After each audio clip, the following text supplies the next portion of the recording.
কেউ কেউ লিখতেছেন আমরা ক্ষমতায় আসলে ইসলাম বিরোধী কোনো আইন পাশ করব না। তার মানে মাথার মধ্যে ঘুরতেছে ইসলাম বিরোধী আইন পাশ করার সম্ভাবনা আছে। আপনি এই কথা বলবেন, আপনি তো বলবেন ইসলামী আইনে দেশ চলবে, এটার জন্য আমরা ক্ষমতায় আসতে চাই। বলেন এটা, বলেন না এটা সাহস করে। আপনি তো মুসলিম, উল্টাই বলেন কেন? আমি আপনার ছেলে মেয়ে থাকলে আমি আপনাকে উদাহরণ হিসেবে বলি, আপনার মেয়ে বিয়ে দেওয়ার সময় আপনার জামাই যদি আপনার কানে কানে এসে বলে বাবজান দোয়া করেন আমার জন্য একটু, আপনার মাইয়াটারে যেন আমার তালাক দেওয়া না লাগে, আশা করি আপনার মেয়েকে আমি তালাক দেবো না। কি দোয়া করবেন ওই ছেলের জন্য? ভালো করে বিবেকের কাছে কোশ্চেন করে দিলাম। আপনি যখন এই কথা বলেন আমরা ইসলাম বিরোধী কোন আইন পাশ করব না, তখন বাংলাদেশের এই 17-18 কোটি মুসলমানদের মধ্যে এই সন্দেহ সংশয় তৈরি হয়। আপনারা ইতিমধ্যে যে ঘোষণা আমাদের আর এক ফ্যাসিস্ট হাসিনা দিয়েছিল মদিনার সনদে, এই কথা বলার সাথে সাথে আলেমদের উপর নির্যাতন শুরু হয়ে গেল। এই কথা বলার সাথে সাথে মাদ্রাসাগুলো বন্ধ করে দেওয়ার প্রচেষ্টা চালানো হলো। এই কথা বলার সাথে সাথে প্রশাসনের লোকেরা মাদ্রাসাগুলোকে জঙ্গির কারখানা হিসেবে নাম দিয়ে দিল। এই কথা বলার সাথে সাথে ইমামদের মতো আলেমদের মতো সম্মানিত দাড়িওয়ালা টুপিওয়ালাদেরকে অপমান লাঞ্ছনা শেষ ঠিকানায় পৌঁছে দেওয়া হলো। ভয় তো ওই কারণে আমরা পাই, মদিনার সনদে দেশ চলবে বলার পর নির্যাতন আলেমদের উপরে বেড়ে যায়। এরকম মদিনার সনদের বাংলাদেশ, এই বাংলাদেশে মানুষ আর সামনে দেখতে। সুতরাং আজকে আবার নতুন করে কেউ যখন বলেন আমরা শরিয়ার আইন মানি না, আপনি শরিয়ার আইন মানি না, তাহলে আপনি মুসলমান থাকেন কোন অধিকারে? কি জন্য মুসলমান থাকবেন না? এই কথা কি আমার ভাই? আপনারা হয়তো মনে করবেন যে ভাই তারাই এই শুরু করে দিলেন। ভাই কি আলোচনা করব, কি আলোচনা করব? এই মসজিদের থেকেই তো রাসূল করিম সাল্লাল্লাহু আলাইহি সাল্লাম জাহিলি মদিনাকে কি মদিনা বানাইছে। তা আপনারা তো এই বাংলাকে কি বাংলা বানাইতে চান? তো সোনার বাংলা কি ক্লাব থেকে তৈরি হবে না মসজিদ থেকে তৈরি হবে? কি বলেন আপনি? আমাকে আলোচনা করতে দিয়েন না, কোনো অসুবিধা নাই। রাস্তায় রিকশার উপরে দাঁড়িয়ে কথা বলবো, হাজার হাজার মানুষ সামনে এসে আল্লাহর মেহের বাড়িতে দাঁড়িয়ে যাবে। মসজিদের মুসল্লিদের ভয় আমাকে দেখাবেন না, লোভ আমাকে দেখাবেন না। আল্লাহর দ্বীনের কথা যদি আমি জেলখানায় বসে বলতে পারি, তাহলে পৃথিবীর আর কোন জায়গা আমার বাকি আছে? এখানে আপনারা কয়জন এখানে? আপনারা 1 থেকে 150, আর জেলখানায় 250-300 লোক এরকম এক ফ্লোরে কারারক্ষীদের অনুমতি নিয়ে লাইন দিয়ে এরকম সকালে বসে যেত, চা খাওয়াইয়া ঘুষ দিয়া, ঘুষ যে ভাই আমরা উপরে একটু বসবো, এক ফ্লোর থেকে আর এক ফ্লোরে যাবো, আপনারা কিছু কিন্তু মনে করবেন না, আপনারা কিছু আমাদের রিপোর্ট করবেন না। কয় রিপোর্ট করবো কি? মাসুদ ভাইরে কয়েন আলোচনা চলবে, আমরাও পিছনে বসে শুনবো।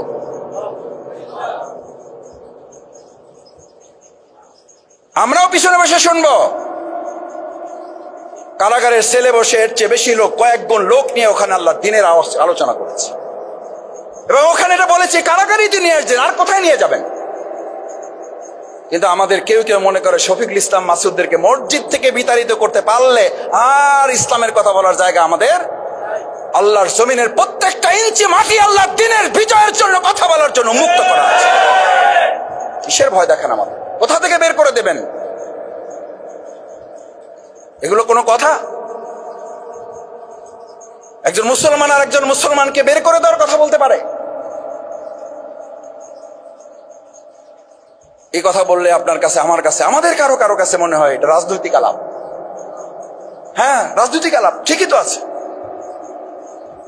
ব্রিটিশদের সবচেয়ে বড় আমাদের প্রতি জুলুম ছিল অর্থনৈতিকভাবে আমাদেরকে শেষ করা না। ব্রিটিশদের সবচেয়ে আমাদের প্রতি অত্যাচার ছিল আমাদের মাথা থেকে ইসলামের রাজনীতি বের করে দেওয়া।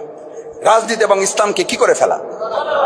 যখনই রাজনীতি এবং ইসলাম আলাদা হয়ে গেছে, সেই দিনই মুসলমানদের কপাল পুড়েছে।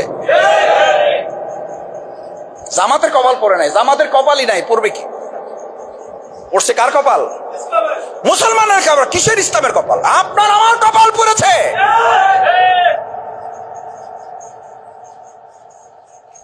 মুসলমানদের যদি আবার সেই সম্মান মর্যাদার জায়গায় পৌঁছতে হয়, তাহলে রাজনীতি এবং ইসলাম একসাথে না, ইসলামের রাজনীতি দিয়ে শাসন দেশ পরিচালনা করতে হবে।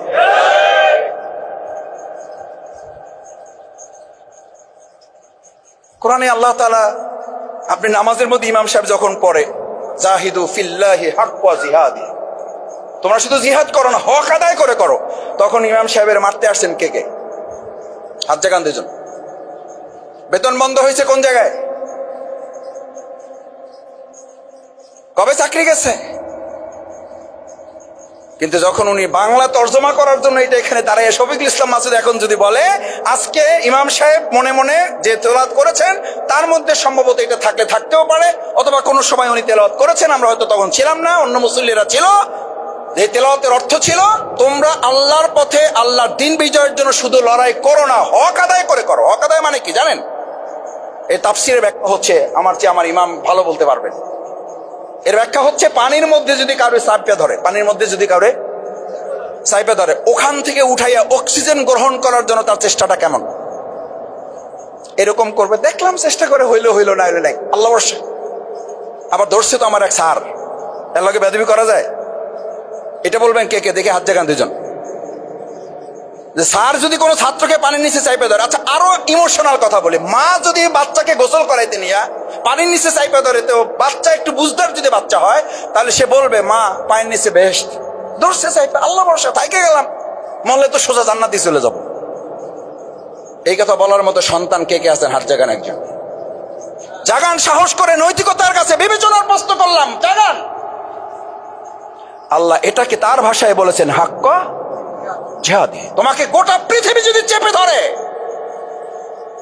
গোটা পৃথিবী রাষ্ট্র শক্তি যদি তোমাকে চেপে ধরে, পৃথিবীর সমস্ত বন্দুকের নলগুলো যদি তোমার দিকে তাক করা থাকে, পৃথিবীর সমস্ত ফাঁসির মন যদি তোমার জন্য তৈরি হয়ে যায়, হাক্কা জিহাদিহি, ওই পানির নিচ থেকে মাথা উঠিয়ে অক্সিজেন গ্রহণ করার জন্য যে প্রচেষ্টা, আল্লাহ তাআলা বলেছেন একজন ইমানদারের আল্লাহর জমিনে আল্লাহর দিন বিজয়ের জন্য প্রচেষ্টাটা ওইরকম হইতে হবে। সুবহানাল্লাহ। আর আমরা কি বলি? ভাই নামাজ কালাম পড়ি, তাহাজ্জুদ আলহামদুলিল্লাহ বাড়াইছে আগের চেয়ে, কিন্তু কোনো ঝইঝামেলা যাইতেছে না, কোন ঝইঝামেলা যাইতেছে না। ভাই মিল্লামিশা থাকতে চাই, থাকেন মিল্লামিশা, মিল্লামিশা তো আমরাই থাকতে বলি। এখানে সব কৃষি জমির মালিকরা আছেন, আগাছাও আছে, ফসলও আছে। কে কথা বলেছেন ফসলও থাকুক আগাছাও থাকুক, মিল্লামিশা থাকুক? একজন কৃষক হাত জাগান। আল্লাহ সাক্ষী করে, সাহস করে হাত জাগায় হেলান যে আমি আমার জমিতে এই সিদ্ধান্ত নিয়েছি, আগাছাও থাকুক। এই সিদ্ধান্ত ভুল কর্মে, কোনো ভয়ে, কোনো লোভে যদি সে নিয়েও থাকে, ফাইনালি ওই জমি থেকে আগাছা পাবে না ফসল পাবে?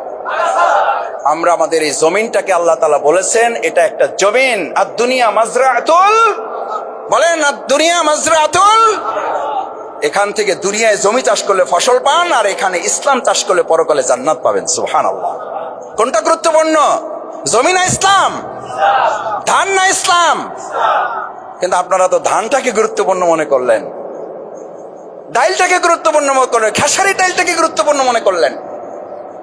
কিন্তু যে ইসলামের জমি চাষ করলে আপনি জান্নাত কিংবা জাহান্নামের পথিক হবেন, মালিক হবেন, সেই জান্নাতের কথা মাথা থেকে ফেলে দিলেন। এখানে যদি আপোষ করার মানে হয় যে আপোষ করা মানে হলো আপনি ফসল পাবেন না, কি পাবেন? আরে ভাই পরকালে জান্নাত তো পাবেন, ওটা পরের কথা। আর এখন আলটিমেট আমাদের চোখের সামনে, আমরা যতই ঘুরে ফিরে দেশ স্বাধীনের 53 বছর পর বারবার আমরা এই আপোষ করার কারণে ফসল পাচ্ছি না আগাছা পাচ্ছি। ইনশাআল্লাহ আমরা 2026 সালে এইরকম মিল্লামিশা থাকতে গিয়ে আমরা আবার আগাছা পাইতে চাই। সবাই হাত জাগান।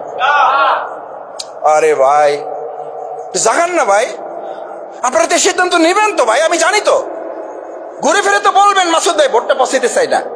আরে ভাই বলবেন, আমি জানি।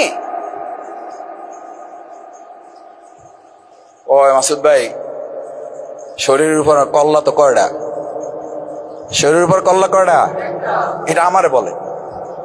কয় ভাই বুঝেন তো, শরীরের উপরে কল্লা একটা, ছেলে মেয়ে ছোট, বাইসে থাকতে হবে ভাই। তার মানে বাইসে থাকার মালিকানা সে নিয়ে নিছে, সে নিয়ে নিছে।